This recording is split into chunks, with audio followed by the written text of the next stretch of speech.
ഞാൻ രാജലക്ഷ്മി കൊച്ചി കേന്ദ്രയിൽ നിന്ന് ഇഗ്നുവിൻ്റെ കൊച്ചി കേന്ദ്രയിൽ നിന്ന് ഇന്ന് നമ്മൾ BPSCൻ്റെ 2 ചാപ്റ്റർ ലാസ്റ്റത്തെ 2 15ഉം 16ഉമാണ് പരാമർശിക്കാൻ പോകുന്നത്. 15ൽ നമ്മൾ പറയുന്നത് അവരുടെ സോഷ്യലായിട്ടും ഡെവലപ്മെൻറ്റ് ഹ്യൂമൻ ഡെവലപ്മെൻറ്റിനെ പറ്റിയാണ് പരാമർശിക്കാൻ പോകുന്നത്. അപ്പം നമ്മൾക്ക് ക്ലാസ്സിലേക്ക് സ്വാഗതം. അപ്പം ഇവിടെ ഈ നമ്മൾ ഉദ്ദേശിക്കുന്നത് ഡെവലപ്മെൻറ്റ് എന്ന് വെച്ചാൽ പുരോഗതി. ഈ പുരോഗതി നോർത്ത് ഈസ്റ്റേൺ ഇന്ത്യയിൽ ഉണ്ടായ സെക്ടർ ഡെവലപ്മെന്റ് ആണ്.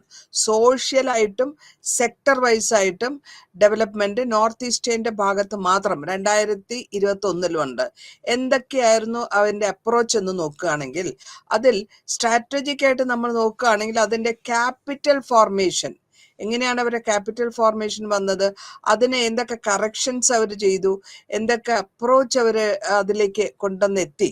അപ്പോൾ ഇവിടെ സെക്യൂരിറ്റി, നാഷണൽ സെക്യൂരിറ്റിയും അതേമാതിരി തന്നെ ബോർഡറിലുള്ളത് കൊണ്ട് ടെറിട്ടോറിയൽ ഇൻറ്റഗ്രിറ്റിയും ഇന്ത്യയുടെ ആവശ്യമാണ്. ഇതിന് ആർഗ്യൂ ചെയ്തു വരുന്നത് നമ്മൾ പല പോളിസികളുണ്ട്. ടോപ്പ് ഡൗൺ ഇൻഫ്രാസ്ട്രക്ചർ വേണം, ഫോക്കസ് ചെയ്തു വരുമ്പോഴത്തേക്കും അതായത് ആൾക്കാരുടെ സെൻട്രിക് ആയിരിക്കണം, അതായത് പീപ്പിൾ സെൻട്രിക് എന്ന് പറയാം. പിന്നെ വേണമെങ്കിൽ സോഷ്യലായിട്ടുള്ള എങ്ങനെയാണോ ആ ഡെവലപ്മെന്റ് കൊണ്ടുവരേണ്ടതെന്നുള്ളതും പറയാം. അപ്പൊ ഇതിന്റെ ക്രിട്ടിക്കായിട്ട് നോക്കുമ്പോൾ നോർത്ത് ഈസ്റ്റില് ഹോമോജനസ് ആയിട്ട് ഗ്രാഫിക് ആയിട്ട് എൻറ്റിറ്റിയിലും അതിന്റെ വേരിയേഷൻസും നോക്കിയിട്ട് നമ്മൾ എത്തനിക് ആയിട്ടുള്ള ഡൈവേഴ്സിറ്റിയാണ് പറയുന്നത്.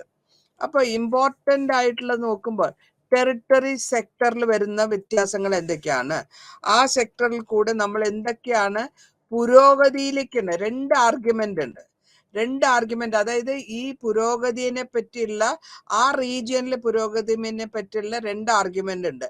അത് കൂടാണ്ട് റീജിയന്റെ പുരോഗതിയും അതേമാതിരി അതിൽ നമ്മളുടെ സെൻട്രൽ ഗവൺമെന്റ് ഇൻവോൾവ്മെന്റും അതും നമുക്ക് എടുത്തു പറയേണ്ടിയിരിക്കുന്നു.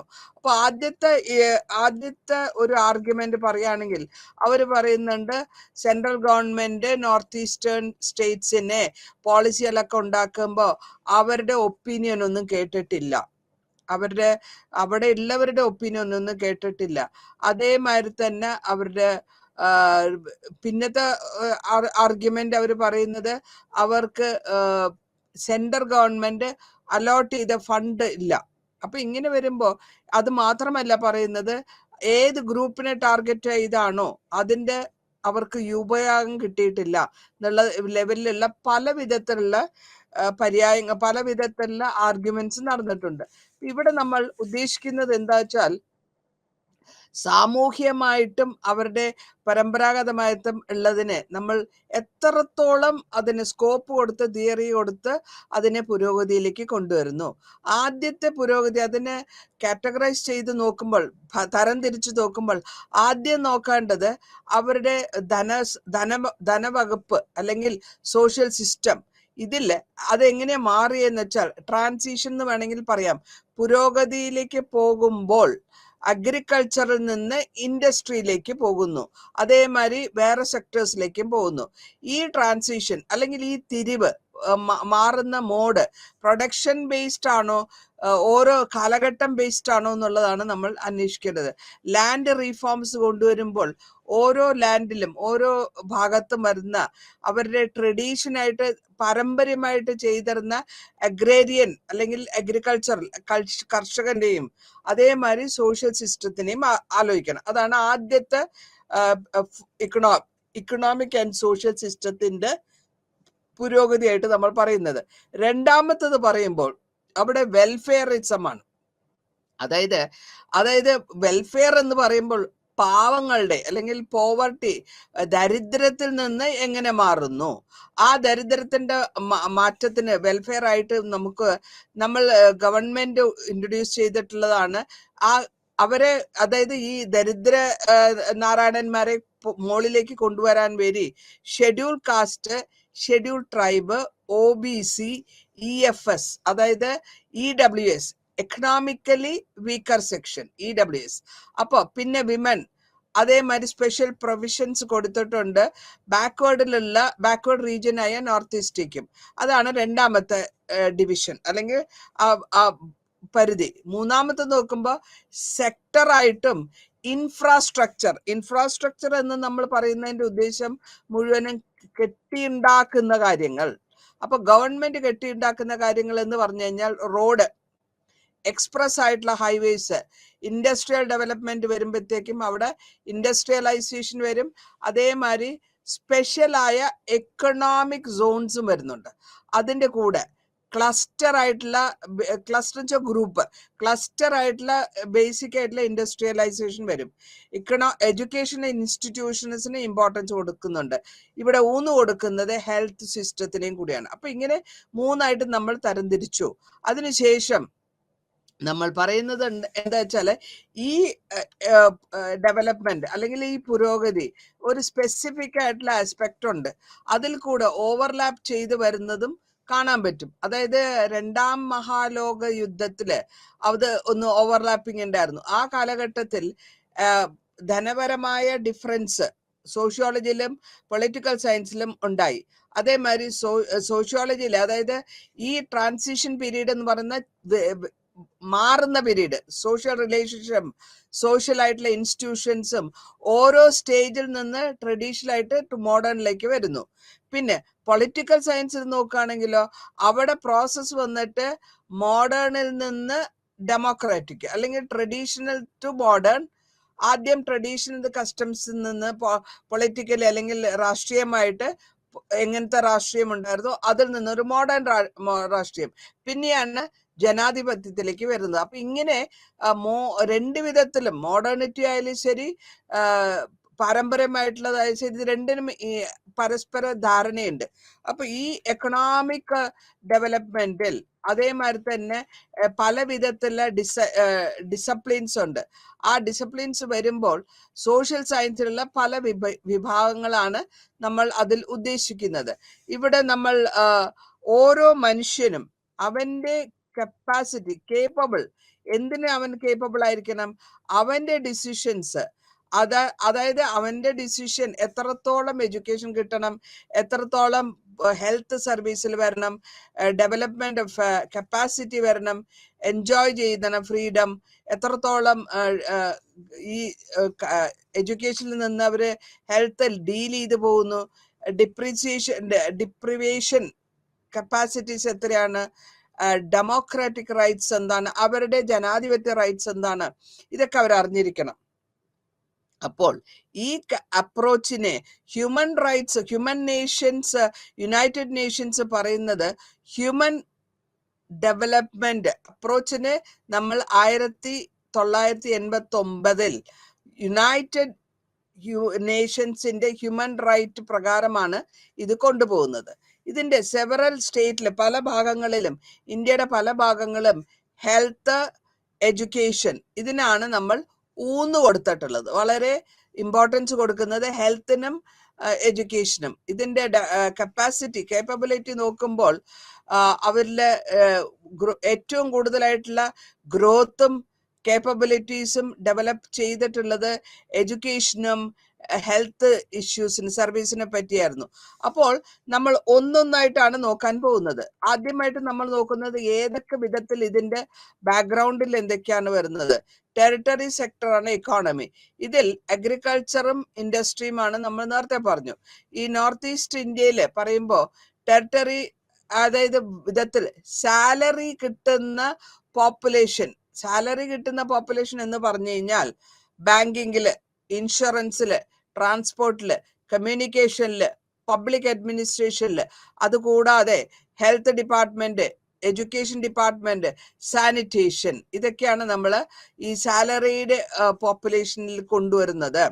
ഇത് കൂടാണ്ട് നമ്മൾ മനസ്സിലാക്കുന്നത് ഈ ടെറിട്ടറി സർവീസസിൽ കൂടെ വരുമ്പോൾ കൂടുതലായിട്ട് പറയാൻ പറ്റുന്നത് സോഷ്യലായിട്ടും ഹ്യൂമൻ ഡെവലപ്മെന്റിനെ പറ്റിയാണ്. അപ്പൊ ആ ഡെവലപ്മെന്റിന്റെ റീജിയൻ എന്ന് പറയുന്നത് അത് മൈഗ്രേഷനാണ്. പല സ്ഥലത്ത് നിന്ന് മൈഗ്രേഷനിലേക്ക് വരുന്നു. ആ പ്രീ ഡൊമിനിയൻസിൽ കൂടെ ഈ മൈഗ്രേഷൻ, ഇൻഡിജീനിയസ് ആയിട്ടുള്ള കമ്മ്യൂണിറ്റീസ്, അതായത് അതാത് സ്ഥലങ്ങളിൽ ഉള്ളവരെയാണ് നമ്മൾ ഇൻഡിജീനിയസ് കമ്മ്യൂണിറ്റീസ് എന്ന് പറയുക. അപ്പൊ അവരുടെ മൈഗ്രേഷനും അവരുടെ നോർത്ത് ഈസ്റ്റിലുള്ളതും ഒക്കെ നോക്കിയിട്ട് വേണം ഇത് പോസ്റ്റ് റീഫോം പീരീഡ് ആണ്. അപ്പോൾ ഈ പുറത്തു നിന്ന് മൈഗ്രന്റ് ആയിട്ട് നോർത്ത് ഈസ്റ്റിൽ എത്തിയവരും അതിൽ 2 കാര്യങ്ങൾ പ്രത്യേകം എടുത്തു പറയാനുണ്ട്. ഒന്ന്, ഇക്കണോമിക് ഓപ്പർച്യൂണിറ്റീസ് എത്രത്തോളം, ആദ്യത്തേത് പറയുകയാണെങ്കിൽ എത്രത്തോളം സോഷ്യൽ ഡെവലപ്മെന്റ് വന്നിട്ടുണ്ട്, അതായത് എഡ്യൂക്കേഷൻ കിട്ടാൻ. രണ്ടാമത് പറയുകയാണെങ്കിൽ എത്രത്തോളം എഡ്യൂക്കേഷന്റെ കൂടെ വന്ന് എക്കണോമിക് ഓപ്പർച്യൂണിറ്റീസ്, അതായത് എഡ്യൂക്കേഷൻ കഴിഞ്ഞ് പഠിച്ചു വന്നവർക്ക് എത്ര പേർക്ക് ജോലി കിട്ടി, അങ്ങനെ ജോലി കിട്ടുമ്പോൾ അവർക്ക് ഇക്കണോമിക് ഓപ്പർച്യൂണിറ്റീസും ഇമ്പ്രൂവ് ആവും. അപ്പോൾ ഇങ്ങനെ നമ്മൾ ഇത് കണ്ടിട്ടാണ് ഇത് കണ്ടുപിടിക്കുക. ഇതിന്റെ കൊളോണിയൽ പീരീഡ് ടൈമില്, ബ്രിട്ടീഷ് കാലത്തെ കൊളോണിയൽ ടൈമില് ക്രിസ്ത്യൻ മിഷണറീസ് ഇവിടെ വന്നിരുന്നു. ഇവരുടെ എൻകറേജ്മെന്റിലാണ് ഇവിടെ എഡ്യൂക്കേഷൻ കൂടുതലായിട്ടും നടന്നുകൊണ്ടിരുന്നത്. പിന്നെ മാത്രമല്ല നമ്മൾക്കറിയാൻ പറ്റും, അവനവന്റെ മാതൃഭാഷയിലും പുതിയതായിട്ട് റോമൻ സ്ക്രിപ്റ്റ് ഉണ്ടാക്കി ഡെവലപ്പ് ചെയ്ത് ട്രൈബൽസിന് വേണ്ടി, ആദിവാസികൾക്ക് വേണ്ടി അതായത് 20-ാം നൂറ്റാണ്ടില് ഒരു സെക്ഷൻ ആൾക്കാർ, അതായത് നോർത്ത് ഈസ്റ്റ് ഇന്ത്യയിലുള്ള നാഗാസ്, കാസീസ്, മിസോസ്, അത് കൂടാതെ മിഡിൽ ക്ലാസ്സിലുള്ളവരും അസാമീസ്. അപ്പൊ അങ്ങനെ എഡ്യൂക്കേഷൻ കിട്ടിക്കഴിഞ്ഞപ്പോൾ ഷില്ലോങ്, കൽക്കട്ട, ഗോഹട്ടി ഈ ഏരിയയിലും അവർ എഡ്യൂക്കേഷൻ സ്പ്രെഡ് ചെയ്തു. പിന്നെ ഇംഗ്ലീഷ് എഡ്യൂക്കേഷൻ ആ കാലഘട്ടത്തിൽ മിഡിൽ ക്ലാസ്സിന് ഇംഗ്ലീഷ് എഡ്യൂക്കേഷൻ പഠിച്ചത് കൊണ്ട് അവർക്ക് ഗവൺമെന്റ് ജോബ് കിട്ടും. അപ്പൊ ഗവൺമെന്റ് ജോബ് കിട്ടുന്നു, അതിനുശേഷം ഇവര് ബ്രിട്ടീഷിനോട് ഫൈറ്റ് ചെയ്യാനും വരുന്നുണ്ട്, അത് വിഷയം വേറെ. പിന്നെ ട്രൈബൽ, അതായത് പഴയ ആദിവാസികള് ഒരു അസോസിയേഷൻസ് ഫോർമേഷൻ ചെയ്യുന്നുണ്ട്. ആ അസോസിയേഷൻ ആസാമില് ഒരു ട്രൈബൽ ലീഗ് എന്ന് പറയും, 1933 ഉണ്ടാക്കി. ഇവരുടെ ഡിമാൻഡ് എന്താന്ന് വെച്ചാൽ ഒരു സ്കൂള്, എഡ്യൂക്കേഷണൽ ഇൻസ്റ്റിറ്റ്യൂഷൻസ് അവർക്ക് വേണ്ടി മാത്രം, അല്ലെങ്കിൽ ആദിവാസികൾക്ക് വേണ്ടി മാത്രം, ട്രൈബലിന് വേണ്ടി മാത്രം.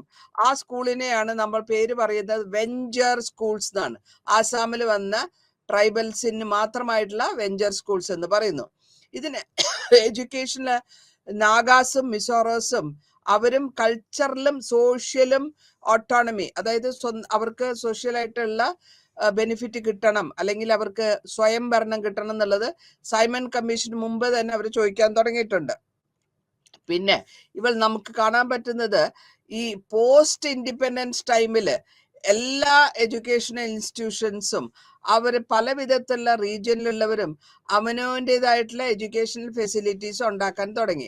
അതില് ഏറ്റവും കൂടുതലായിട്ട് നമ്മൾ പറയുന്നത് ഷില്ലോങ്ങും ഗോഹട്ടിയും ആൻഡ് ബാക്കി ചില സിറ്റീസിലുണ്ട്.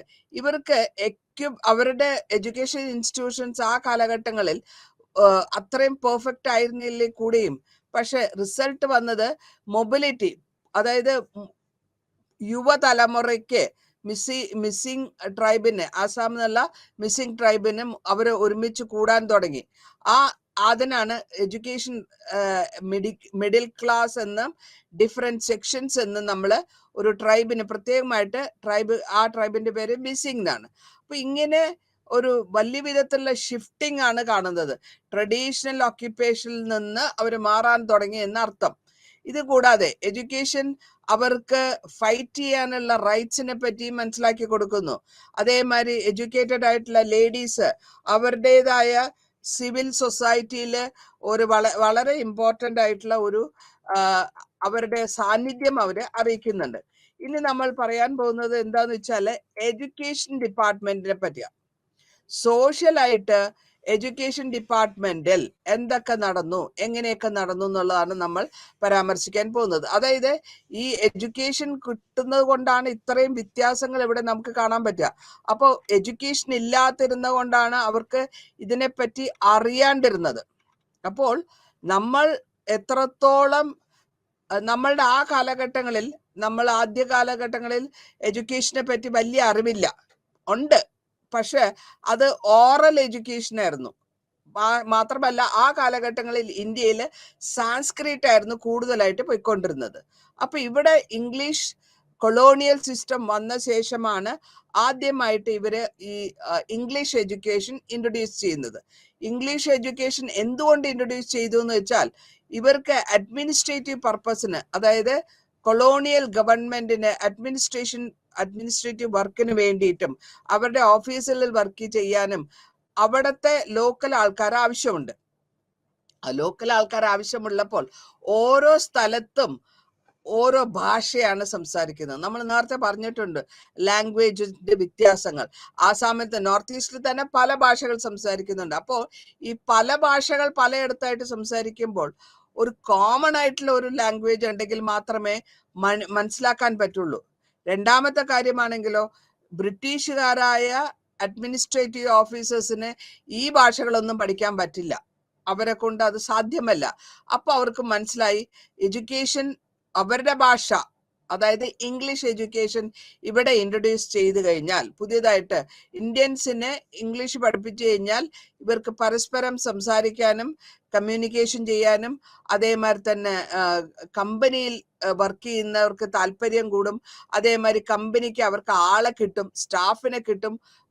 ബ്രിട്ടീഷ് ഈസ്റ്റ് ഇന്ത്യ കമ്പനിക്ക് വേണ്ടി വർക്ക് ചെയ്യാൻ ആളെ കിട്ടും. മാത്രമല്ല അവർക്ക് സാലറിയും കൊടുക്കാൻ പറ്റും. അപ്പൊ ഇവരുടെ കാര്യങ്ങൾ സ്മൂത്ത് ആയിട്ട് പോകും എന്നുള്ളത് അവർക്ക് മനസ്സിലായി. അങ്ങനെ വന്നപ്പോൾ ഇന്ത്യൻസിന്റെ കാര്യങ്ങൾ നോക്കുകയാണെങ്കിൽ നമ്മൾ എന്താ ഉദ്ദേശിക്കുന്നത്, ആ കാലഘട്ടങ്ങളിൽ ഇംഗ്ലീഷ് സംസാരിക്കുന്നതും ഇംഗ്ലീഷ് അറിയുന്നു എന്ന് പറയുന്നതും ഒരു സ്റ്റേറ്റസ് ആണ്, ഭയങ്കര സ്റ്റേറ്റസാണ്.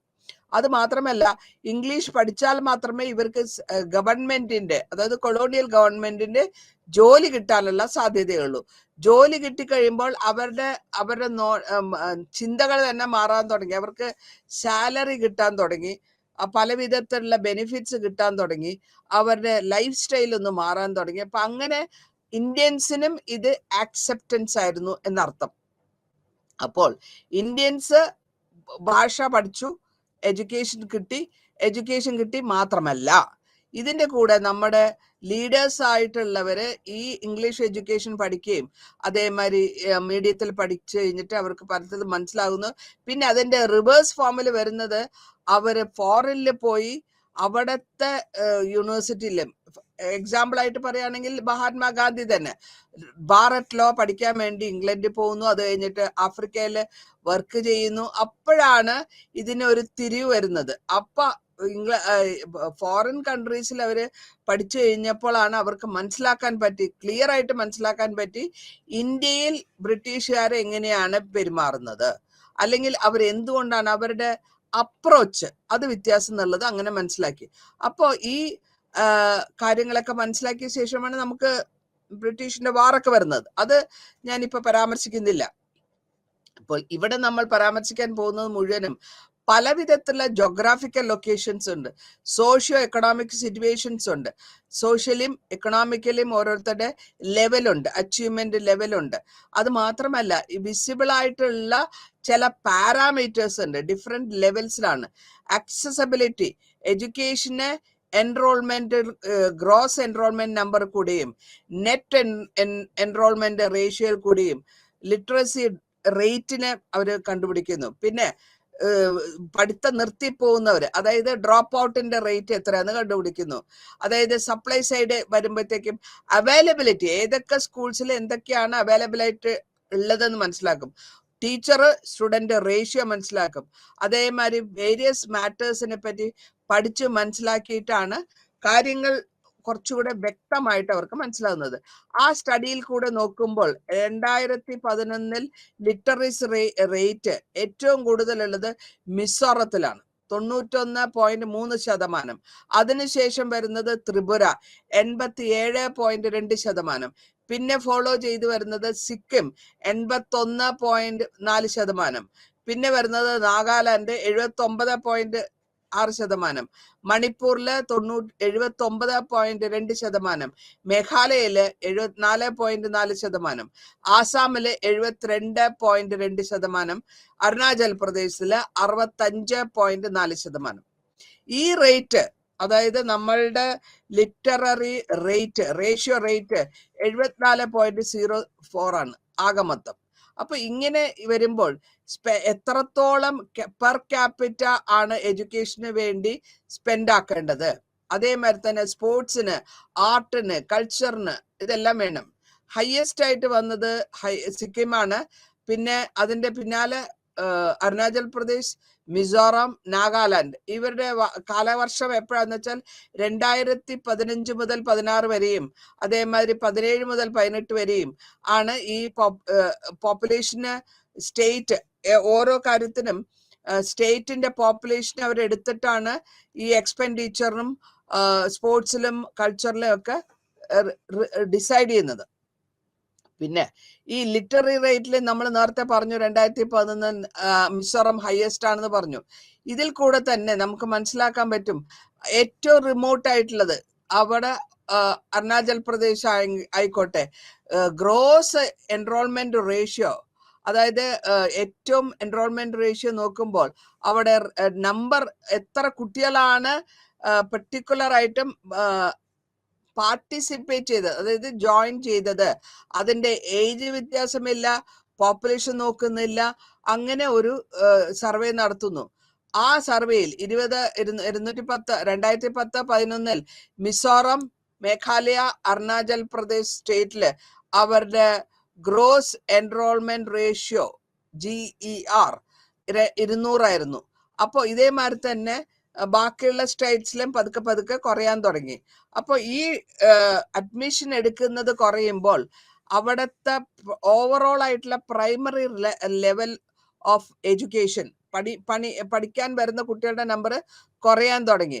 അങ്ങനെ വരുമ്പോഴത്തേക്കും നല്ല ഒരു പ്രൈമറി എഡ്യൂക്കേഷൻ ഇല്ലാത്ത ഒരു ലെവലായും, കാരണം പല സ്ഥലങ്ങളിലും കുട്ടികൾക്ക് സ്കൂളിൽ എത്താനുള്ള ആക്സസബിലിറ്റി ഇല്ല. അതായത് റോഡ് മാർഗം വരണം, അല്ലെങ്കിൽ കാട്ടിൽ കൂടെ വരുന്ന കുട്ടികൾ കാട്ടാൻ പല വിധത്തിലുള്ള പ്രശ്നങ്ങൾ അവർ ഫേസ് ചെയ്യുന്നു. പിന്നെ മലമ്പ്രദേശം, അതേമാതിരി ഈ നമ്മുടെ മൂന്നാറിലൊക്കെ ഉണ്ടല്ലോ, കുട്ടികൾക്ക് സ്കൂളിൽ പോകാൻ പറ്റില്ല, കാരണം ശരിയായ റോഡില്ലാത്തത് കൊണ്ട് അവരെന്താ ചെയ്യുക, കാട്ടിന്റെ നകത്ത് കൂടെ നടന്നു പോകും. അപ്പൊ അങ്ങനെ വരുമ്പോൾ സ്കൂളിൽ എത്തിപ്പെടാൻ പറ്റാത്ത സിറ്റുവേഷൻ വരുമ്പോഴും ഈ റേഷ്യോ കുറയും.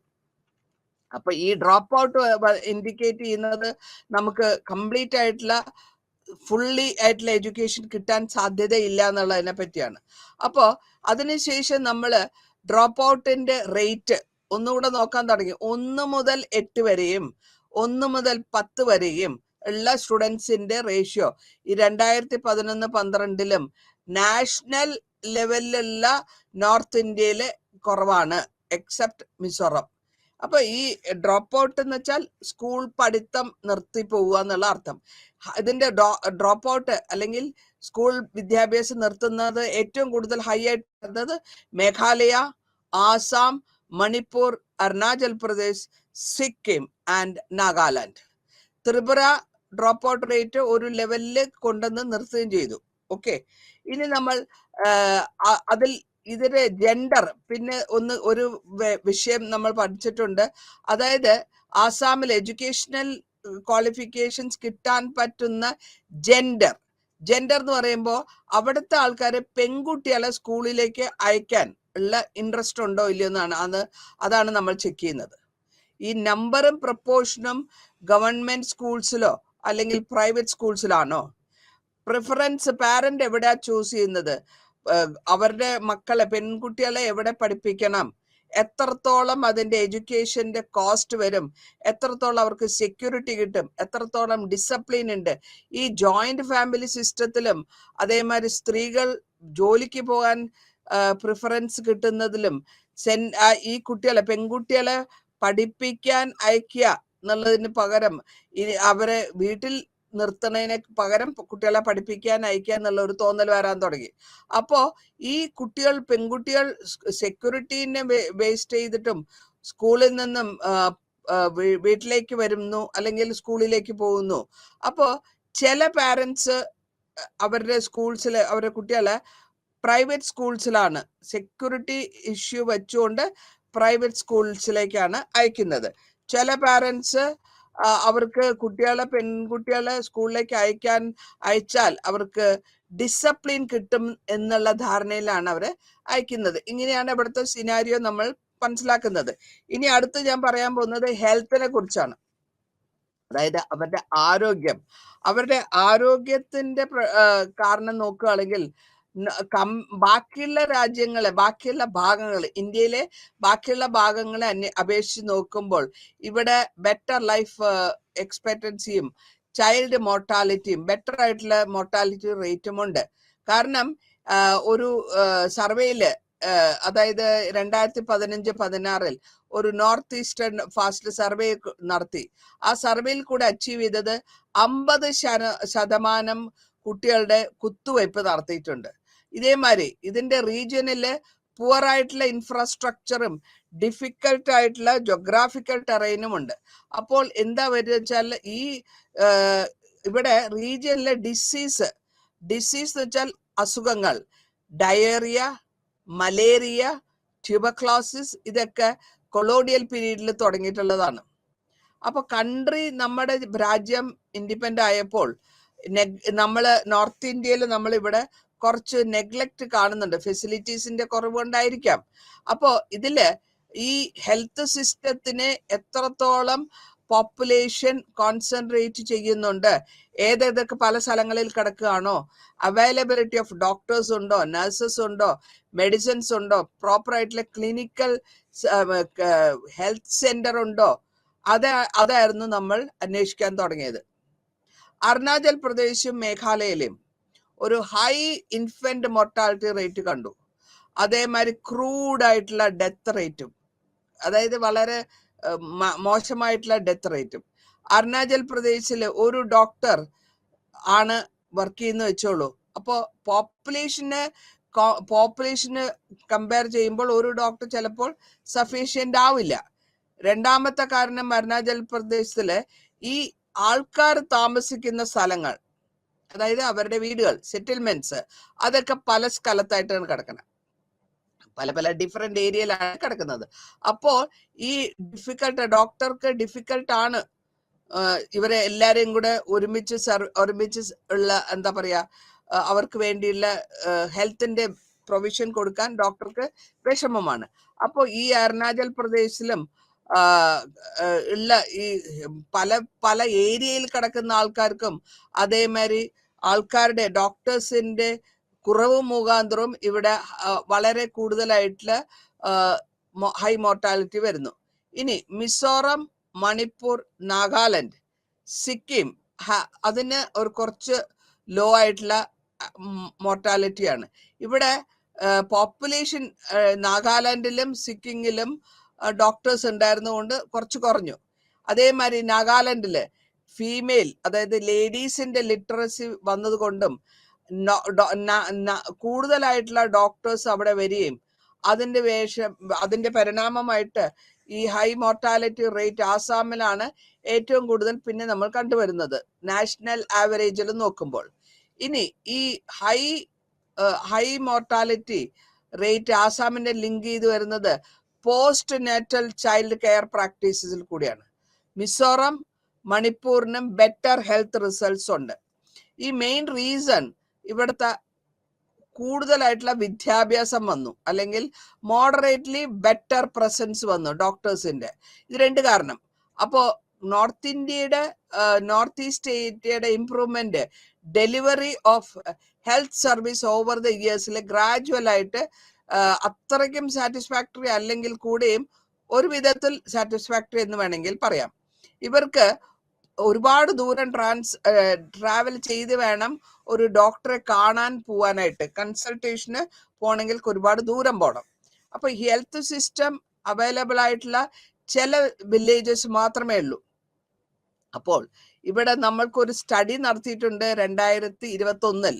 ആ സ്റ്റഡിയിൽ കൂടെ നമ്മൾ കണ്ടുപിടിച്ചത് ക്വാളിറ്റി, ഓരോ ഹെൽത്തിന്റെയും ക്വാളിറ്റി, അതിന്റെ ഇൻഡിക്കേറ്റേഴ്സ് എന്താണ്, കാരണം എന്താണ്. ഒന്നാമത് മാൽനറിഷ്മെന്റ് വരുന്നു. അപ്പൊ എന്ത് പറ്റും, അണ്ടർ വെയിറ്റ് വരും, സ്റ്റണ്ണിങ് ആവും, വേസ്റ്റിംഗ് വരും, അനീമിക് ആവും, അങ്ങനെയുള്ള കാര്യങ്ങൾ വരുന്നു. രണ്ടാമത് നമ്മൾ നോക്കുന്നത് ഈ സ്റ്റേറ്റ്സില്, അതായത് മിസോറാം, സിക്കിം, അരുണാചൽ പ്രദേശ്, നാഗാലാൻഡ്, ഈ അവിടുത്തെ കുട്ടികൾക്കൊക്കെ അണ്ടർ വെയിറ്റ് ഉണ്ടായിരുന്നു. അണ്ടർ വെയിറ്റ് വന്നു, അതിനുശേഷം അവര് കുറച്ചായിട്ടുള്ള മോർട്ടാലിറ്റി കുറയാൻ തുടങ്ങി. ഇപ്പൊ ലോവർ ഇൻസ്റ്റൻസിൽ വരികയും പിന്നെ നമ്മൾ ആസാം, മണിപ്പൂർ, മേഘാലയ, ത്രിപുര, ഇതും സെവറൽ ഇൻഡിക്കേറ്റേഴ്സ് ഉണ്ട് ചൈൽഡ് ഹെൽത്തിനെ പറ്റി. ഓവറോൾ ആയിട്ട് പറയുകയാണെങ്കിൽ നോർത്ത് എല്ലാ സ്റ്റേറ്റ്സും ബെറ്റർ ആണ് പഴയ സ്ഥിതിയിൽ നിന്ന് എന്നുള്ള വേണമെങ്കിൽ നമുക്ക് പറയാൻ പറ്റും. അപ്പോ അങ്ങനെ ഈ ചാപ്റ്ററിൽ ഈ 2 കാര്യങ്ങളാണ് നമ്മൾ പറഞ്ഞു മനസ്സിലാക്കിയത്. അതായത് 15 ചാപ്റ്റർ പറഞ്ഞു അവരുടെ ഡെവലപ്മെന്റ്, അവരുടെ ഇംപ്രൂവ്മെന്റ്, അവരുടെ ലൈഫിന്റെ ഡിഗ്നിറ്റി കൂട്ടാൻ വേണ്ടി. പിന്നെ സോഷ്യലായിട്ടും ഹ്യൂമൻ സിസ്റ്റമായിട്ടും എത്രത്തോളം ഒരു മനുഷ്യന് പുരോഗതി ഉണ്ടാകും എന്നുള്ളത് മനസ്സിലാക്കിയത് എങ്ങനെയാ, നല്ല ഹെൽത്തി ലൈഫ് വേണം, ഇൻഫർമേഷൻ ഉള്ള ലൈഫ് വേണം എന്നുള്ളത് മനസ്സിലാക്കി. അപ്പൊ അങ്ങനെ ഓരോരുത്തരുടെ പെരുമാറ്റം അല്ലെങ്കിൽ ഓരോ മനുഷ്യന്റെ ഡെവലപ്മെന്റ്, പുരോഗതി എഡ്യൂക്കേഷനെ ബേസ് ചെയ്തും ഹെൽത്ത് റിലേറ്റഡുമായിട്ടുള്ള അച്ചീവ്മെന്റ്സ് എന്നാണ് ഈ ചാപ്റ്ററിൽ നമ്മൾ പറഞ്ഞാൻ അത് രത്ന ചുരുക്കമായിട്ട് പറയാണ്. 4 ഡിഫറെന്റ് ആസ്പെക്ട്സ് ഉണ്ട് അതിൽ. ഒന്ന് എക്കണോമിക് ഡെവലപ്മെന്റ്, അതായത് അവർക്ക് കിട്ടാൻ പറ്റുന്ന ജോലികൾ, എത്രത്തോളം എംപ്ലോയ്മെന്റ് ഫെസിലിറ്റീസ് ഉണ്ട്. രണ്ടാമത് ഹെൽത്തി ആയിട്ടും സഫീഷ്യന്റ് ആയിട്ടുള്ള ഫുഡ് കിട്ടണം. പിന്നെ ബാക്കിയുള്ള ലൈഫിൽ ബാക്കിയുള്ള കാര്യങ്ങൾ, അതേമാതിരി ഹെൽത്തി എൻവയറമെന്റ് വേണം.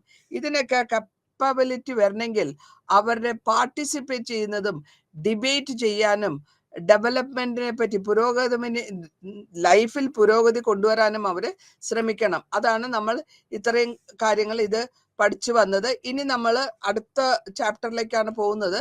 അടുത്ത ചാപ്റ്റർ വരുമ്പോഴത്തേക്കും അവിടെ നമ്മൾ പറഞ്ഞിട്ടുള്ളത് മുഴുവനും എക്കണോമിക് ഡെവലപ്മെന്റ്, എത്രത്തോളമാണ് സാമ്പത്തികമായിട്ട് അവര് ഇംപ്രൂവ് ആയത്. അതായത് ഈ നോർത്ത് ഈസ്റ്റ് സാമ്പത്തികമായിട്ട് എത്രത്തോളം ഇൻക്രീസ് തന്നു, അല്ലെങ്കിൽ അവരുടെ വിഷയങ്ങൾ ഇമ്പോർട്ടന്റ് ആയിരുന്നു.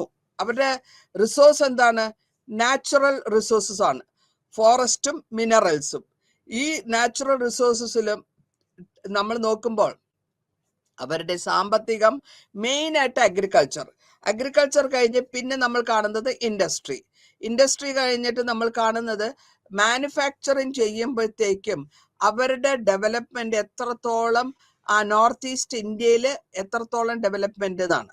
പിന്നെ നമ്മൾ കണ്ടുവരുന്നത് അവരുടെ ടെറിട്ടറി സെക്ടർ, അതായത് other than the sectors, agriculture, കൃഷി, വ്യവസായം, പിന്നെ മാനുഫാക്ചറിങ് ഉണ്ടാക്കുക. അപ്പൊ ഇതിലൊക്കെ വേരിയേഷൻസ് ഉണ്ട് സെക്ടറിൽ. ഓരോ റീജിയനും അതിൻ്റെതായ വേരിയേഷൻസ് കാണും. ആ വേരിയേഷൻസ് എന്ന് പറഞ്ഞാൽ അതായത് ഒരു സ്റ്റേറ്റിൽ വരുന്ന ഗ്രോത്ത് അല്ലെങ്കിൽ അവരുടെ സാമ്പത്തികം വേറൊരു സ്റ്റേറ്റിനെക്കാട്ടിൽ വ്യത്യാസം ഉണ്ടാവും. കാരണം അവര് ഉപയോഗിക്കുന്ന അവരുടെ ഇപ്പൊ ഒരു ഏത് ഇൻഡസ്ട്രിയലൈസേഷൻ വരുന്നു? ഇൻഡസ്ട്രിയലൈസേഷൻ വന്ന ശേഷം നമ്മൾ നാച്ചുറൽ റിസോഴ്സസ് എടുത്തിട്ടാണ് അതിനെ ഇൻഡസ്ട്രിയുടെ പ്രൊഡക്ഷനാക്കി മാറ്റുന്നത്. അപ്പൊ പ്രൊഡക്ഷനാക്കി മാറ്റണമെങ്കിൽ നമ്മൾ ഫാക്ടറി ഉണ്ടാക്കണമെങ്കിൽ അതിന് ഇൻഫ്രാസ്ട്രക്ചർ ഡെവലപ്മെന്റ് വരണം.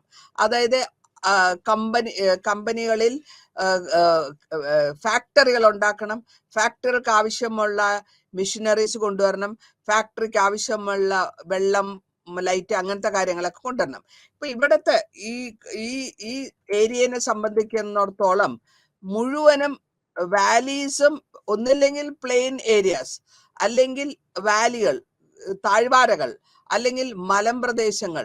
അപ്പൊ ഇവരുടെ കൾട്ടിവേഷൻ എന്ന് പറഞ്ഞ ഞാൻ നേരത്തെ പറഞ്ഞിട്ടുണ്ട്, ജുഹും കൾട്ടിവേഷൻ ആണ്. അതായത് ട്രൈബൽ ആദിവാസികൾ ഡോമിനേറ്റ് ചെയ്തുള്ള ഏരിയയിൽ മുഴുവനും കൾച്ചർ അങ്ങനെയാണ്. അവരുടേതായ കൃഷിയാണ്. നമ്മൾ നേരത്തെ പറഞ്ഞു ബേൺ ആൻഡ് സ്ലാഷ് എന്ന മെത്തേഡ്. അതേ മറിഞ്ഞ് ഇതേ സ്റ്റേറ്റ്സില് ഇന്ത്യ എന്തൊക്കെയാണോ സെൻട്രൽ ഗവൺമെന്റിന്റെ പോളിസികൾ വന്നത് എന്ന് നോക്കണം. അപ്പൊ കൊളോണിയൽ പീരീഡ് സമയത്ത് ഇവിടുത്തെ റീജിയനില് എത്രയൊക്കെ അഡ്മിനിസ്ട്രേറ്റീവ് കൺവീനിയൻസ് വന്നു, എത്രത്തോളം അവരുടെ റവന്യൂവിന്റെ ആവശ്യം വന്നു. അത് മാത്രമല്ല, കൂടാണ്ട് നമ്മൾ നേരത്തെ തന്നെ പഠിച്ചിരുന്നു പ്ലാന്റേഷൻസ് തുടങ്ങിയെന്നത്. അതായത് മലമ്പ്രദേശത്തെ പ്ലാന്റേഷൻ എന്ന് പറഞ്ഞാൽ ഒരേ ട്രീനെ ഒരുപാട് നമ്പറായിട്ട് പിടിക്കുക. എക്സാമ്പിൾ ആയിട്ട് പറഞ്ഞുതരാം. Plantation, tea plantation, rubber plantation. മലമ്പ്രദേശത്താണ് ഈ പ്ലാന്റേഷൻസ് വരിക. അപ്പോൾ അങ്ങനെ ഇൻട്രൊഡ്യൂസ് ചെയ്ത പ്ലാന്റേഷനും അതിൽ നിന്ന് കിട്ടുന്ന വരുമാനവും അതേമാതിരി പോളിസികളും ചില ഭാഗങ്ങളെ നമ്മൾ ഈ ലെസൺ ആദ്യം തുടക്കത്തിൽ പറഞ്ഞു എക്സ്ക്ലൂഡഡ് എന്ന് പറഞ്ഞിരുന്നു. പിന്നെ പോസ്റ്റ് ഇൻഡിപെൻഡൻസ് പീരീഡ് ടൈമില് കോൺസ്റ്റിറ്റ്യൂഷൻ നമ്മുടെ ഭരണഘടനയിൽ നാച്ചുറൽ ഫോഴ്സസിനെ നാച്ചുറൽ റിസോഴ്സസിനെ പ്രൊട്ടക്ട് ചെയ്യാനുള്ള കൾച്ചറൽ ഐഡന്റിറ്റിയും കൊണ്ടുവരികയും ചെയ്തു. ഇനി നമ്മൾ നോക്കുമ്പോൾ ഈ ആറ്റിറ്റ്യൂഡ്, അതായത് ഡെവലപ്മെന്റിന്റെ ആറ്റിറ്റ്യൂഡ് അക്കാഡമിക് ഡിസ്കോഴ്സ് വഴി വരുന്നു. അങ്ങനെ വന്നപ്പോൾ ഫണ്ട് ഒരുപാട് പൈസ അലോട്ട് ചെയ്ത് ഓരോ ഡെവലപ്മെന്റ് ഓരോ ഏരിയക്കും റീജിയൻ കൊടുക്കുന്നു. പക്ഷേ കറപ്ഷൻ കാരണം, അല്ലെങ്കിൽ ആ കറപ്ഷൻ അതിന്റെ ഉദ്ദേശശുദ്ധി നോക്കുമ്പോൾ അത് റിയൽ ആയിട്ട് ആർക്ക് വേണ്ടി കൊടുത്തിട്ടുണ്ടോ അവിടെ എത്തിപ്പെടുന്നില്ല. അപ്പൊ അങ്ങനെ വരുമ്പോൾ എന്താവും? ഡിസ്റ്റർബൻസ് ആവും, ലോ ആൻഡ് ഓർഡർ ഇഷ്യൂസ് വരും. ഈ ലോ ആൻഡ് ഓർഡർ ഇഷ്യൂസ് വരുമ്പോൾ ഇവർക്ക് കിട്ടാനുള്ള ഫണ്ട് അല്ലെങ്കിൽ മണി അല്ലെങ്കിൽ അവർക്ക് കിട്ടാനുള്ള സപ്പോർട്ട് വരാണ്ട് വരുമ്പോഴത്തേക്കും അവര് പോളിസികൾ, സെൻട്രൽ ഗവൺമെന്റിന്റെ പോളിസികളും ഒക്കെ പറ്റി അതിനെപ്പറ്റി അവർ പരാമർശിക്കാൻ തുടങ്ങുന്നു. ഈ കാലഘട്ടത്തിൽ കൂടെ ഇവരുടെ വ്യവസായം മാത്രമല്ല അസോസിയേഷനും പലവിധമായിട്ടുള്ള കൾച്ചറൽ ഐഡന്റിറ്റീസ്, ഞാൻ ഇന്നലെയും പറഞ്ഞു, ഈ കൾച്ചറൽ ഐഡന്റിറ്റീസ് എന്ന് വെച്ചാൽ ഓരോ ഗ്രൂപ്പിന്റെയും അവരുടേതായ ദിനചര്യകൾ അവർക്കത് പ്രൊട്ടക്ഷൻ ചെയ്യണം എന്നുള്ളതും വരുന്നുണ്ട്. അപ്പൊ നമ്മൾ ട്രഡീഷണൽ ആയിട്ടുള്ള കൾച്ചറൽ ഇൻസ്റ്റിറ്റ്യൂഷൻസിലും അവരുടെ പുതിയതായിട്ടുള്ള ഇൻസ്റ്റിറ്റ്യൂഷൻസ് ഉണ്ടാക്കിയെടുക്കുകയും അതിൽ കൂടെ അതിനെ രക്ഷപ്പെടുത്താൻ ശ്രമിക്കുകയും ചെയ്യുന്നു.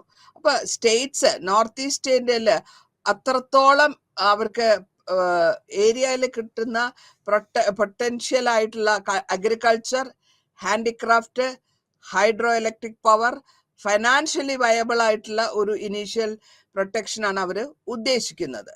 അപ്പോൾ ഈ ഉദ്ദേശത്തിന് ഡിപ്പെൻഡ് ചെയ്യേണ്ടത് സെൻട്രൽ ഗവൺമെന്റിനാണ്. സെൻട്രൽ ഗവൺമെന്റിന്റെ ഡെവലപ്മെന്റിൽ ഇന്റേണൽ ഫൈനാൻഷ്യൽ റിസോഴ്സസ് ഉണ്ട്. അപ്പൊ ഈ സെൻട്രൽ ഗവൺമെന്റിന്റെ ഫണ്ട് എത്രത്തോളം റുട്ടീനായിട്ട് മാനറിൽ വരുന്നു എന്ന് നമുക്കറിയില്ല. പിന്നെ ഇവിടെ നമുക്ക് കാണാൻ പറ്റുന്നത് ലാർജ് സ്കെയിലില് സെക്ടറിൽ എംപ്ലോയ്മെന്റും അതേമാതിരി നെഗ്ലിജിബിൾ ആയിട്ടുള്ള ഇന്റേണൽ അല്ലെങ്കിൽ അകത്ത് തന്നെയുള്ള മൊബിലൈസേഷൻ. നമ്മൾ ഇന്നലെ സംസാരിച്ചതാണ്, പല ഭാഗങ്ങളിൽ അവർക്ക് പോവാൻ പറ്റില്ല, പെർമിഷൻ മേടിക്കണം എന്നുള്ളതൊക്കെ. അപ്പൊ ഇവരെന്താ പറയുന്നത്? നോർത്ത് ഈസ്റ്റിലുള്ള ആൾക്കാരുടെ ഒരു അഭിപ്രായം അവര് പറയുന്നത് അവർക്ക് ഒരു സ്റ്റെപ്പ് മദർലി, രണ്ടാനമ്മ നയമാണ് അവിടെ എടുത്തിരിക്കുന്നത് എന്നാണ് ഈ ഒപ്പീനിയൻ. ഇത് ഒപ്പീനിയൻ ലോക്കൽ ആയിട്ടുള്ളവരുടെയും അതേമാതിരി ആറ്റിറ്റ്യൂഡ്, അവരുടെ ഇഷ്യൂസ് അത് പറയുമ്പോൾ ധനപരമായ കൾച്ചറലായ ഇഷ്യൂസിനെ പറ്റിയും അവര് പരാമർശിക്കുന്നുണ്ട്.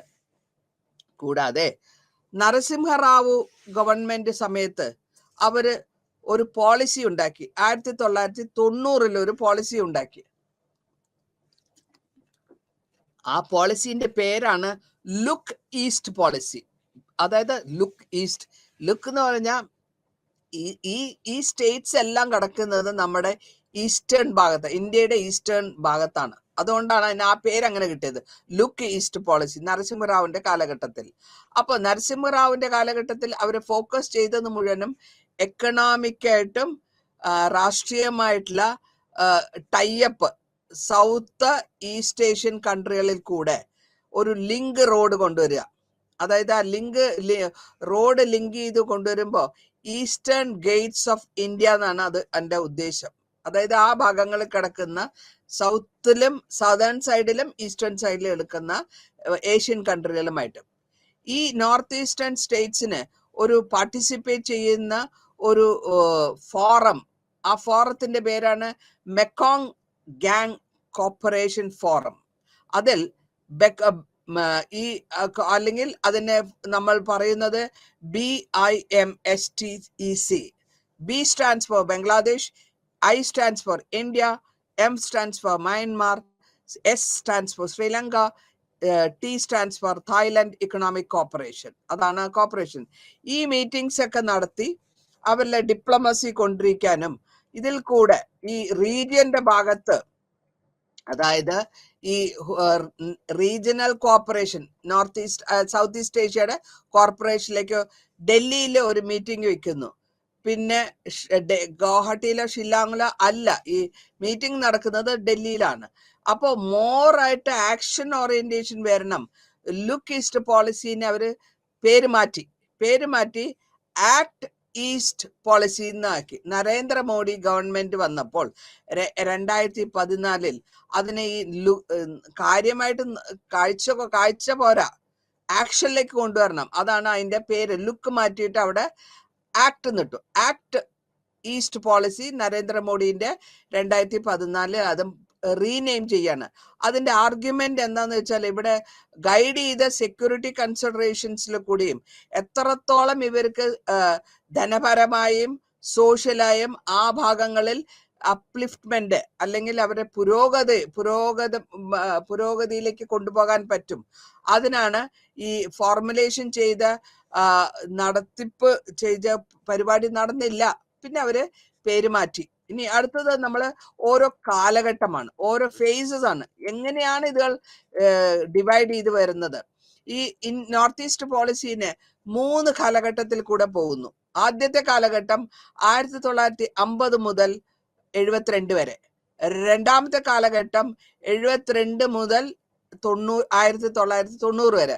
മൂന്നാമത്തെ കാലഘട്ടം പോസ്റ്റ് ലിബറേഷൻ ഫേസ് എന്നാണ്. അപ്പോ ആദ്യത്തെ കാലഘട്ടത്തിൽ നമ്മൾ നെഹ്റുവിയൻ മോഡൽ ഓഫ് ഗവൺമെന്റ് ആണ്. അതായത് ആ കാലഘട്ടങ്ങൾ ഇമ്മീഡിയറ്റ് ആഫ്റ്റർ ഇൻഡിപെൻഡൻസ്. പിന്നെ ഈ സ്റ്റേറ്റിൽ ഇവിടുന്ന് കൊടുത്തിരുന്നത് പ്രിമിസസും അവരുടെ മാർക്കറ്റും എല്ലാവിധമായ ഇൻഇക്വാളിറ്റീസ് ഇൻക്രീസ് ആയി. ഇപ്പോൾ ഇവിടെ റെഡ്യൂസ് ചെയ്യാനാണ് സ്റ്റേറ്റിന്റെ ഉദ്ദേശം. ഈ അതായത് ഒരേ മാതിരി ട്രീറ്റ്മെന്റ് ഇല്ലാത്ത ഇൻഇക്വാളിറ്റീസിനെ കുറയ്ക്കണം എന്നാണ് ഉദ്ദേശിക്കുന്നത്. പിന്നെ നമ്മൾ കാണുന്നത് എന്താ വെച്ചാൽ ഡെവലപ്മെന്റ് അല്ലെങ്കിൽ ഈ പറഞ്ഞ പുരോഗതി അവരുടെ സ്ഥലത്തിൽ എത്തിപ്പെടാൻ പറ്റിയില്ല. അപ്പോൾ സെൻട്രൽ ഗവൺമെന്റിന്റെ ഒരു പോളിസികൾ നമ്മൾ എടുത്തെടുത്ത് പറയുകയാണെങ്കിൽ അവർക്ക് കൂടുതലായിട്ടും എത്രത്തോളം എത്തുന്നുണ്ടെന്ന് അറിയിക്കണം. അപ്പോ ഇവര് അതിനെ പറ്റിയാണ് റീഓർഗനൈസേഷൻ തുടങ്ങി ആസാമിന്. പിന്നെ രണ്ടാമത്തെ പീരീഡിൽ ക്യാരക്ടറൈസ് ചെയ്ത് വരുന്നത് മുഴുവനും പലവിധമായ രാജ്യങ്ങളാണ്. നമ്മൾ കണ്ടു ആസാമിലും പുതിയ സ്റ്റേറ്റ്സ് ഉണ്ടാക്കിയെടുത്തു. ആ പുതിയ ഫോർമേഷൻ എന്ന് പറയാം. പുതിയ സ്റ്റേറ്റ് ആയ മേഘാലയ, ത്രിപുര, മണിപ്പൂർ, യൂണിയൻ ടെറിട്ടറി ആയിരുന്ന അരുണാചൽ പ്രദേശ്, മിസോറം, ഇതൊക്കെ 87ലും പിന്നെ മെർജ് ചെയ്ത് സിക്കിമിനെ 1975 സിക്കിമിനെ മെർജ് ചെയ്ത് ഒരുമിച്ചെടുക്കുന്നു. നോർത്ത് ഈസ്റ്റേൺ കൗൺസിൽ എന്ന് പറഞ്ഞിട്ട് 1972 ഒരു ഫോർമേഷൻ കൊണ്ടുവരുന്നു.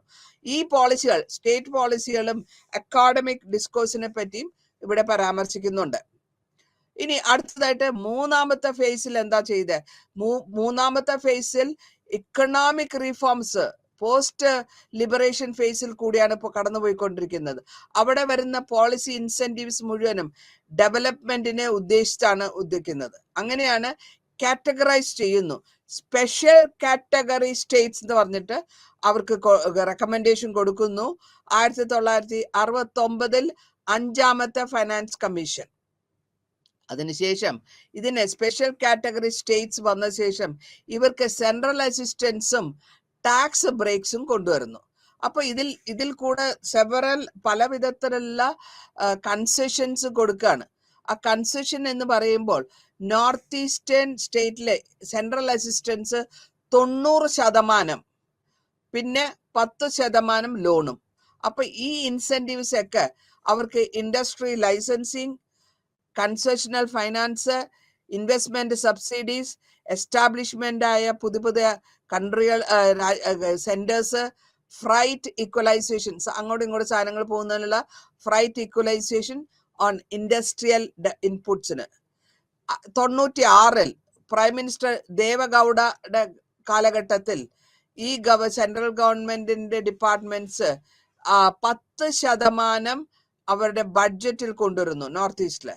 അതേമാതിരി തന്നെ അതിനെ യൂട്ടിലൈസ് ചെയ്തില്ലെങ്കിൽ ആ യൂട്ടിലൈസ് ചെയ്ത ഫണ്ടിന്, അൺയൂസ്ഡ് ആയ ഫണ്ടിന്, ഉപയോഗിക്കാത്ത ഫണ്ടിനെ അതിന് non lapsable central pool of റിസോഴ്സസിലേക്ക് കൊണ്ടുവരുന്നു, എന്നിട്ട് പിന്നെ അതിനെ റീയൂട്ടിലൈസ് ചെയ്യാമെന്ന് മനസ്സിലാക്കുന്നു.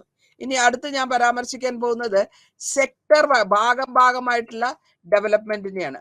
ഭാഗമായിട്ടുള്ള ഡെവലപ്മെന്റ് എന്ന് വരുമ്പോഴത്തേക്കും അവിടെ ഗ്യാപ്പ് ഉണ്ട്, റീജിയണലും നാഷണലും ഗ്യാപ്പ് ഉണ്ട്, വൈഡ് ഉണ്ട്. ആ ഗ്യാപ്പിനനുസരിച്ച് നമുക്ക് ആവറേജ് ആയിട്ടുള്ള ഗ്രോത്ത് റേറ്റ് നോക്കണം. ആവറേജ് ആയിട്ടുള്ള ഗ്രോത്ത് റേറ്റ് നോക്കിക്കഴിഞ്ഞാൽ ഇത് പോവാൻ പറ്റുള്ളൂ. അങ്ങനെയാണ് നമ്മൾ പല വിധത്തിലുള്ള ഗ്രോത്ത് റേറ്റിൽ കൂടെ സെക്ടറിൽ കൂടെ പോകുന്നു. അതിൽ ഏറ്റവും കൂടുതലായിട്ട് ഒരു ആദ്യമായിട്ട് പറയുകയാണെങ്കിൽ നമുക്കൊരു ഡിസ്കഷൻ ചെയ്യുന്നു. ഇൻഡസ്ട്രിയലൈസേഷൻ വരുന്നുണ്ട്, ഡെവലപ്മെന്റ് വരുന്നുണ്ട്, AGP എന്ന് പറഞ്ഞ സെക്കൻഡ് AGP വരുന്നുണ്ട്. അതിൽ കൂടെ ഈ ഇൻഫ്രാസ്ട്രക്ചർ ഒക്കെ ബെറ്റർ ആക്കണം എന്നുള്ളതാണ് പറയുന്നത്. ഇൻഡസ്ട്രിയലൈസേഷൻ വരുമ്പോൾ 99-ലും 90-ലും 1990-ലും സെൻട്രൽ ഗവൺമെന്റ് ഒരു പുതിയ പോളിസി ഉണ്ടാക്കി, നോർത്ത് ഈസ്റ്റ് കൗൺസിൽ എന്ന് പറഞ്ഞിട്ട് അതിനെ ഒരു ഡെവലപ്മെന്റ് റീജിയൻ ആക്കി കൊണ്ടുവരുന്നു. പിന്നെ confederation of Indian industry, Bengal chamber of commerce industry, അതേമാതിരി തന്നെ federation of industries of north eastern region, അതേമാതിരി തന്നെ അവർ AGP ഗവൺമെന്റ് 1996-20-ലും പല വിധത്തിലുള്ള പോളിസികൾ മാറ്റുന്നു. രണ്ടാമത്തെ AGP ഗവൺമെന്റ് അനൗൺസ് ചെയ്തത് ഇൻഡസ്ട്രിയൽ പോളിസി ഫോർ ആസാം 97-ൽ. അതിനുശേഷം പോളിസിയിൽ ആസാം ഗവൺമെന്റ് 92-ൽ ഒരു പോളിസി, 1982-ൽ ഒരു പോളിസി, 1986-ൽ ഒരു പോളിസി, 1991-ൽ പോളിസി. ഈ പോളിസികളിൽ കൂടെ അവർ എയിം ചെയ്യുന്നത് എംപ്ലോയ്മെന്റ് ഓപ്പർച്യൂണിറ്റീസും എത്രത്തോളം നമ്മൾ റോ മെറ്റീരിയലിനെ യൂസ് ചെയ്യാൻ പറ്റും അതാണ്. അപ്പൊ ആദ്യത്തെ അതിന്റെ ട്രസ്റ്റിന്റെ പോളിസി ബേസ്ഡ് ആയിട്ട് വരുമ്പോൾ ഒരുപാട് ജോലി ഉണ്ടാക്കുക, ജോലി അവസരങ്ങൾ ഉണ്ടാക്കുക, മാക്സിമം അവൈലബിൾ ആയിട്ടുള്ള റിസോഴ്സസ് ഉപയോഗിച്ചുകൊണ്ട് ഒരുപാട് ജോലി ഉണ്ടാക്കുക. അത് റോ മെറ്റീരിയൽ ആയാലും കൊള്ളാം, മനുഷ്യൻ റിസോഴ്സ് ആയാലും കൊള്ളാം. രണ്ടാമത് അവർ എടുത്തു പറയുന്നത് കോമ്പറ്റീറ്റീവ് ആയിട്ടുള്ള ഒരു എൻവയറമെന്റ് ഇൻവെസ്റ്റ് ചെയ്യാൻ ഇൻഡസ്ട്രിയൽ ആൾക്കാർക്ക് അവിടെ താല്പര്യം വരണം, ഇൻഡസ്ട്രി അവിടെ തുടങ്ങാൻ താല്പര്യം വരണം. അതിനാണ് എൻവയറമെന്റ് ഇൻവെസ്റ്റേഴ്സിനെ വിളിപ്പിക്കാനും, അത് മാത്രമല്ല നമ്മളുടെ രാജ്യത്തിൽ നിന്ന് മാത്രമല്ല, ഗവൺമെന്റിന് മാത്രമല്ല, പുറത്തു നിന്നും കമ്പനികൾ ഇവിടെ കൊണ്ടുവന്ന് അവരുടെ ഇൻവെസ്റ്റ്മെന്റ് ചെയ്യണം എന്നുള്ള പോളിസി. മൂന്നാമതായിട്ട് വരുന്നത് പല വിധത്തിലുള്ള സെൻട്രൽ ഗവൺമെന്റ് സ്റ്റേറ്റ് ഗവൺമെന്റ് ഉള്ള ബെനിഫിറ്റ്, അവർക്ക് ഇൻസെന്റീവ്സ് കൊടുക്കണം. ഇൻസെന്റീവ്സ് എന്ന് വെച്ചാൽ അവർക്ക് ചെയ്തതിനുള്ള ഒരു അപ്രീസിയേഷൻ എന്നുള്ള ലെവലിൽ അത് കൊടുക്കുക. പിന്നെ നമ്മൾ കാണുന്നത് എന്താ വെച്ചാൽ സ്പെഷ്യൽ ആയിട്ടുള്ള അറ്റൻഷൻ കൊടുക്കുക ഡി ഇൻഡസ്ട്രിയലൈസേഷനിൽ.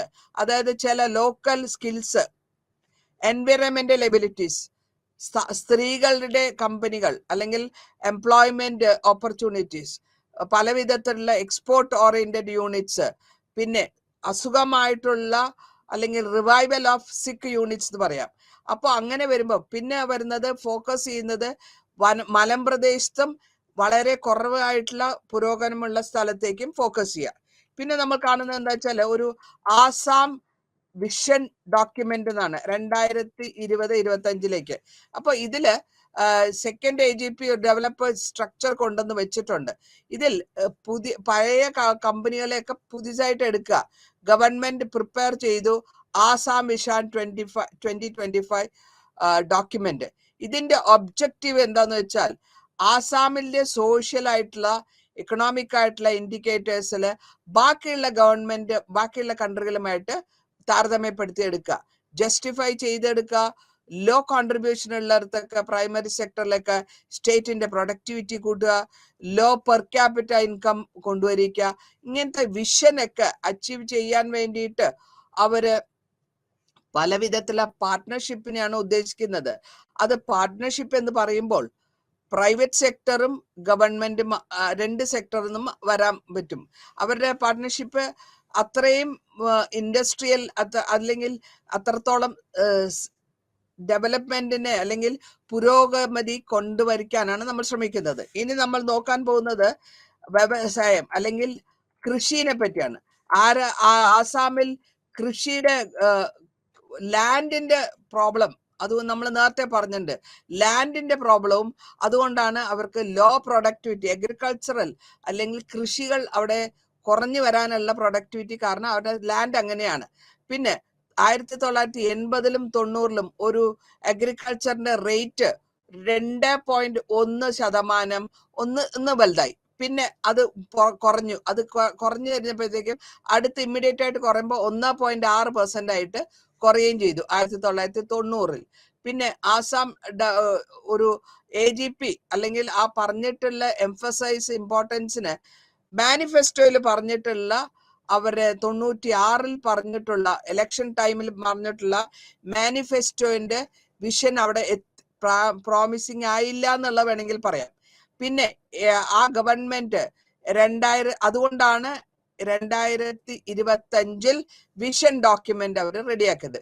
ഈ വിഷൻ ഡോക്യുമെന്റ് പ്രപ്പോസ് ചെയ്തിട്ടുള്ളത് ഡയറക്റ്റ് ആയിട്ട് ഓരോ ദരിദ്ര പ്രശ്നങ്ങളെ മിനിമൈസ് ചെയ്ത് ദരിദ്ര പ്രശ്നങ്ങളെ നോക്കുക അല്ലെങ്കിൽ ഫോക്കസ് ചെയ്യുക, എത്രത്തോളം കുറയ്ക്കാൻ പറ്റുമോ, അൺഎംപ്ലോയ്മെന്റ് തൊഴിലില്ലായ്മ കുറയ്ക്കാൻ പറ്റുമോ അതിൽ ചെയ്യുക. ഇതിൽ കൂടെ ഹ്യൂമൻ ഡെവലപ്മെന്റ്, അതായത് മനുഷ്യനെ കൊണ്ട് ഉപകാരം, ഹ്യൂമൻ റിസോഴ്സിനെ യൂട്ടിലൈസ് ചെയ്യുക. അതേമാതിരി അവൈലബിൾ ആയിട്ടുള്ള എഡ്യൂക്കേഷണൽ ഇൻഫ്രാസ്ട്രക്ചർ കൂട്ടുക, നാഷണൽ ആയിട്ടുള്ള വെൽഫെയർ ആക്ടിവിറ്റീസ് കൊണ്ടിരിക്കുക, ബാക്ക്വേർഡ് കമ്മ്യൂണിറ്റീനെ മുന്നോക്കത്തേക്ക് കൊണ്ടുവരിക. ഇങ്ങനെ ഈ പോളിസികളൊക്കെയാണ് ഈ വിഷൻ ഡോക്യുമെന്റിൽ വന്നിട്ടുണ്ടെങ്കിൽ കൂടിയും അഗ്രികൾച്ചറിൽ അത്രത്തോളം എക്സ്പെക്ട് ചെയ്ത് അത്രത്തോളം എത്തിയിട്ടില്ല ഇപ്പോഴും. അപ്പോൾ ഈ ഫ്ലക്ച്വേഷൻ, നമ്മളുടെ കൃഷിയിൽ വരുന്ന ഫ്ലക്ച്വേഷൻസും പോളിസികൾ, ഗവൺമെന്റിന്റെ AGP ഗവൺമെന്റിന്റെ പോളിസികളും അഗ്രികൾച്ചറൽ അല്ലെങ്കിൽ കൃഷിയുടെ പ്രൊഡക്ടിവിറ്റീനെ സെക്കൻഡ് ഹാഫ് ഓഫ് 1990-ൽ 1990-ൽ ഒന്ന് വന്നെങ്കിലും പക്ഷെ അത് കഴിഞ്ഞ ശേഷം അത് കുറയാൻ തുടങ്ങി. അപ്പോ ഇവിടുത്തെ ചീഫ് മിനിസ്റ്റർ ക്ലെയിം ചെയ്തു self sufficiency in food production, അതായത് അവർക്ക് വേണ്ട ആഹാരം സ്വയം കണ്ടുപിടിക്കുക. പിന്നെ എൻക്രോച്ച്മെന്റ്, പല ഭാഗങ്ങളും പല ആൾക്കാരെ എൻക്രോച്ച്മെന്റ് വരുന്നുണ്ട്, അതൊക്കെ കുറയ്ക്കുക. എത്രത്തോളം കുറയ്ക്കാൻ പറ്റുമോ അത്രത്തോളം കുറയ്ക്കുക. അപ്പൊ അങ്ങനത്തെയാണ് ഈ പോളിസികൾ അവിടെ എടുത്തു കൊണ്ടുവരുന്നത്. ഇനി അടുത്ത് ഞാൻ പറയാൻ പോകുന്നത് മിസോറം ആൻഡ് മണിപ്പൂരിനെ പറ്റിയാണ്. ആ മിസോറം ആൻഡ് മണിപ്പൂരിലും ഇവിടെ ക്യാഷ് സെൻട്രൽ ഗവൺമെന്റിൽ നിന്ന് കിട്ടുന്ന മെക്കാനിസം കുറവായിരുന്നു. അതേമാതിരി അവരുടെ ഫണ്ട് അലോട്ട് ചെയ്തത് സെൻട്രൽ പൂൾ ലാബ്സ് സിസ്റ്റത്തിൽ കൂടിയാണ് പോയത്. അപ്പോൾ അവർക്കും വളരെ കുറച്ചായിട്ടുള്ള ലാർജ് പ്രൊപ്പോർഷൻ ഓഫ് മണി അവർ ലക്ഷറി ഐറ്റത്തിലാണ് സ്പെൻഡ് ആയത്. അപ്പൊ അങ്ങനെ ലക്ഷറി ഐറ്റത്തിൽ സ്പെൻഡ് ചെയ്തപ്പോൾ അവരുടെ നാഷണൽ ആവറേജ് കുറയാൻ തുടങ്ങി. ഡെവലപ്മെന്റ് പ്രോജക്ട്സിലേക്ക് അവർക്ക് പണം ചെലവാക്കാൻ പറ്റിയില്ല. അപ്പൊ ഇങ്ങനത്തെ ഈ മിലിറ്റന്റിന്റെ ഡിമാൻഡ് ഉണ്ടായിരുന്നു. ഗവൺമെന്റിന്റെ എമൗണ്ട് പോരാ, ഈ ഫ്ലൈ ഓവർ ചെയ്യുക, ഇംഫാലില് കൺസ്ട്രക്ഷൻ ചെയ്ത് ഫ്ലൈ ഓവർ ഡിലേ ചെയ്തു, അതിന് ഡിമാൻഡ് വന്നു. പിന്നെ മിലിറ്റന്റ് ഗ്രൂപ്പ് ഭയങ്കരമായിട്ടും പണം ചോദിക്കാൻ തുടങ്ങി. അതായത് ചെറു കൃഷിക്കാരുടെ കയ്യിൽ നിന്നും ലോ റാങ്കിങ് ഗവൺമെന്റിന്റെ കയ്യിൽ നിന്നും കറക്റ്റ് ആയിട്ടുള്ള റെക്കോർഡ്സ്, റൈറ്റ്സ്, ലാൻഡിനെ പറ്റിയുള്ള റെക്കോർഡ് ഇല്ലാത്തത് കൊണ്ടും ബാരിയർ ആയിട്ടുള്ള ഒരു ഇൻവെസ്റ്റ്മെന്റ് ഇല്ലാത്തത് കൊണ്ടും അവിടെ പ്രശ്നങ്ങൾ വരുന്നു. രാഷ്ട്രീയക്കാരും സീനിയർ തലത്തിലുള്ള ബ്യൂറോക്രസും അല്ലെങ്കിൽ അവരുടെ ബൂർഷ്വായിത്ത ഗവൺമെന്റ് മിലിറ്ററി അല്ലെങ്കിൽ മിലിറ്റൻസിന്റെ അപ്രോപ്രിയേറ്റ് ഫണ്ട്സ് ഇതൊക്കെ വന്ന് അഫക്ട് ചെയ്യുന്നത് ഗവൺമെന്റിനെയാണ്. അതേമാതിരി തന്നെ ലെജിറ്റിമസി ഡെഫിസിറ്റ്, സ്റ്റേറ്റ് ഏജൻസീസിനും അവരുടേതായ പ്രശ്നങ്ങൾ വന്നുകൊണ്ടിരിക്കുകയാണ്. അപ്പോൾ ഈ സ്റ്റേറ്റിന്റെ കുറവിനെ, ഡെഫിസിറ്റ് എന്ന് പറഞ്ഞാൽ കുറവാണ്, ഈ കുറവിനെ അവർ എങ്ങനെയാണ് സാധൂകരിച്ചു കൊണ്ടുപോവുക? വളരെ സബ്സിഡൈസ് ആയിട്ടുള്ള ഫെർട്ടിലൈസേഴ്സ് കൊടുക്കുക, അതായത് ഗവൺമെന്റിന്റെ സബ്സിഡി ഉള്ള ഫെർട്ടിലൈസേഴ്സ് എന്ന് വെച്ചാൽ കൃഷിക്ക് ഉപയോഗിക്കുന്ന ലവണങ്ങൾ, അതിനെ ഡൈവേഴ്സ് ചെയ്ത് പ്രൈവറ്റ് മാർക്കറ്റിലേക്കും കൊണ്ടുവന്നു. ഇങ്ങനെയൊക്കെയുള്ള പ്രശ്നങ്ങൾ ഇന്റേണൽ ആ മിസോറത്തിൽ അല്ലെങ്കിൽ അവരുടെ മണിപ്പൂരിൽ നടന്നിട്ടുള്ള അവരുടെ ഫെയിലിയേഴ്സ് എന്ന് വേണമെങ്കിൽ പറയാം. അവർ ഈ അവരുടെ ഫണ്ട് അലോട്ട് ചെയ്തതിനെ അതിനെ കൺസ്ട്രക്ഷൻ ചെയ്തതിലും അതിനെ യൂട്ടിലൈസ് ചെയ്യുന്നതിലും തെറ്റുപറ്റി എന്ന് വേണമെങ്കിൽ പറയാം. ഇനി അടുത്ത് നമ്മൾ പറയാൻ പോകുന്നത് ഏർബനൈസേഷൻ ആണ്. അർബനൈസേഷൻ എന്ന് വെച്ചപ്പോൾ വലുതാക്കി എടുക്കുന്നതാണ് നമ്മൾ അർബനൈസേഷൻ എന്ന് പറയാം. ഈ അർബനൈസേഷനിൽ കൂടെ ഇവരെന്താണ് ഉദ്ദേശിക്കുന്നത് എന്ന് നോക്കണം. അതായത് ഇവരുടെ പാരാമീറ്റേഴ്സ് എന്താ വരിക? നോർത്ത് ഈസ്റ്റില് അവർ പ്രോമിനന്റ് ആയിട്ട് നോക്കുന്നത് സൊസൈറ്റീന്റെ റൂറൽ സൊസൈറ്റീനെയാണ്. അതേമാതിരി അതാണ് ഈ കാലഘട്ടത്തിൽ അർബനൈസേഷൻ വലിയ സിറ്റിയാക്കി മാറ്റാനുള്ള പ്രോസസ്സിൽ വന്നുകൊണ്ടിരിക്കുകയാണ്. അപ്പോൾ ഇവിടെ ഇതിന്റെ അജണ്ട എന്തായിരുന്നു? അജണ്ട എന്തായിരുന്നു വെച്ച് കഴിഞ്ഞാല് എൻകറേജ്മെന്റ് കൊടുക്കുക ഗവൺമെന്റിന്റെ, അതായത് സ്റ്റേറ്റ് ഗവൺമെന്റ് ബാക്കിയുള്ള പ്രൊമോഷൻ ഉന്നതിക്ക് ഒരു പാർട്ട്ണർഷിപ്പ് എന്നുള്ള ലെവലിൽ സ്റ്റേറ്റ് ഗവൺമെന്റും പ്രൈവറ്റ് എന്റർപ്രൈനേഴ്സും ഈ പോസ്റ്റ് റീഫോം പീരീഡിൽ കൊടുക്കുക. പിന്നെ അടുത്ത് നമ്മൾ കാണുന്നത് എന്താണ്? പുതിയതായിട്ടുള്ള സോഷ്യൽ ക്ലാസസ് ആണ്. അതായത് എന്റർപ്രനേഴ്സ്, പുതിയ തലമുറയിൽ ഉണ്ടാക്കുന്ന ലോക്കൽ കമ്മ്യൂണിറ്റീസ് ഉണ്ടാക്കുന്ന ബിസിനസ്സുകാർ, എന്റർപ്രനേഴ്സ്, പല വിധത്തിലുള്ള എന്റർപ്രനേഴ്സ് വരുന്നുണ്ട്. അപ്പോ ഇതേമാതിരി ഇവിടുത്തെ മേഘാലയയിൽ കാണുന്ന ലിറ്ററേച്ചർ അർബനൈസേഷനിൽ മേഘാലയയിൽ നമ്മൾ അർബനൈസേഷൻ നോർത്ത് ഈസ്റ്റ് ഇന്ത്യയിൽ കാണുന്നുണ്ട്. അപ്പോ മേഘാലയ ഗവൺമെന്റ് ഇനീഷ്യേറ്റ് ചെയ്തു ഒരു പ്ലാൻ. ആ ഇനീഷ്യേറ്റ് ചെയ്ത പ്ലാൻ എന്താന്ന് വെച്ചാൽ ന്യൂ ഷില്ലോങ് ടൗൺഷിപ്പ്. അതിനെ പരാമർശിച്ചുകൊണ്ട് ഇന്ത്യയുടെ കൂടെ ഇക്കണോമിക് ആയിട്ടുള്ള ഇന്ത്യയുടെ അസിസ്റ്റൻസോടുകൂടി ഇക്കണോമിക് റീഫോംസ് കൊണ്ടുവരണം. ആ റീഫോംസിന് ന്യൂ ടൗൺഷിപ്പ്, ഷില്ലോങ് ടൗൺഷിപ്പിൽ ഓൾഡ് സിറ്റിയായ ഷില്ലോങ്ങിനെ ആ പല സ്ഥലത്ത് നിന്ന് ലാൻഡ് ഒക്കെ അക്വയർ ചെയ്തെടുത്തു. മവഡിസെങ്ഡാങ്, ഡയനോങ് അല്ലെങ്കിൽ മവാരി, മേക്കവിങ്, ഇങ്ങനെ പല സ്ഥലത്തുള്ള ചെറിയ ചെറിയ ലാൻഡിനെ അക്വയർ ചെയ്യുകയും അതിന് 2003 മുതൽ ഈ ലാൻഡിനെ അലോട്ട് ചെയ്ത് ഓരോരുത്തർക്ക് ഓരോ സെവറൽ ആയിട്ടുള്ള ഒരുപാട് ആൾക്കാർക്ക് ഈ അലോട്ട് ചെയ്ത സ്ഥലങ്ങളിൽ അവിടെ മുഴുവനും അന്യായം അല്ലെങ്കിൽ വയലേഷൻ ഓഫ് ലോ എന്ന് വേണമെങ്കിൽ പറയാം, തെറ്റുകൾ ഒരുപാട് സംഭവിക്കുന്നു.